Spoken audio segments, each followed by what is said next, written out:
സ്തുതിയായിരിക്കട്ടെ. വിശുദ്ധ മത്തായിയുടെ സുവിശേഷം 1:19-20 വാക്യങ്ങൾ. അവളുടെ ഭർത്താവായ ജോസഫ് നീതിമാനാകിയാലും അവളെ അപമാനിതയാക്കാൻ ഇഷ്ടപ്പെടാകിയാലും അവളെ രഹസ്യമായി ഉപേക്ഷിക്കാൻ തീരുമാനിച്ചു. അവൻ ഇതേക്കുറിച്ച് ആലോചിച്ചു കൊണ്ടിരിക്കെ കർത്താവിന്റെ ദൂതൻ സ്വപ്നത്തിൽ പ്രത്യക്ഷപ്പെട്ട അവനോട് പറഞ്ഞു, ദാവീദിന്റെ പുത്രനായ ജോസഫ് മറിയത്തെ ഭാര്യയായി സ്വീകരിക്കാൻ ശങ്കിക്കേണ്ട. അവൾ ഗർഭം ധരിച്ചിരിക്കുന്നത് പരിശുദ്ധാത്മാവിൽ നിന്നാണ്.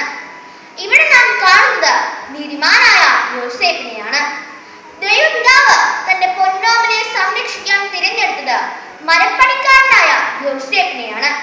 കന്യകാ മറിയം നന്മ നിറഞ്ഞവളായിരുന്നെങ്കിൽ യോസേപ്പ് നീതിമാനായിരുന്നു.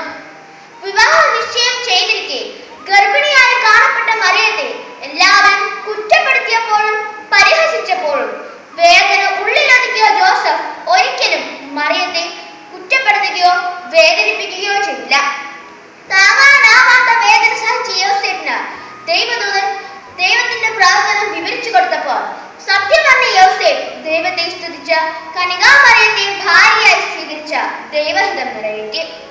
ഉണ്ണീശോയെ മടിയിലിരുത്തി ലാളിക്കാനും ഭക്ഷണം വാരിക്കൊടുക്കാനും നെഞ്ചോട് ചേർത്ത് താരാട്ടുപാടി ഉറക്കാനും ഭാഗ്യം ലഭിച്ചത് നീതിമാനായ യോസേപ്പിനാണ്.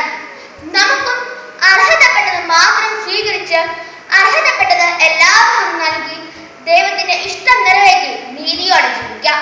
നമുക്ക് പ്രാർത്ഥിക്കാം. ഉണ്ണീശോയെ നീതിബോധമുള്ളവരായി ജീവിക്കാൻ ഞങ്ങളെ അനുഗ്രഹിക്കണമേ. ആമേൻ.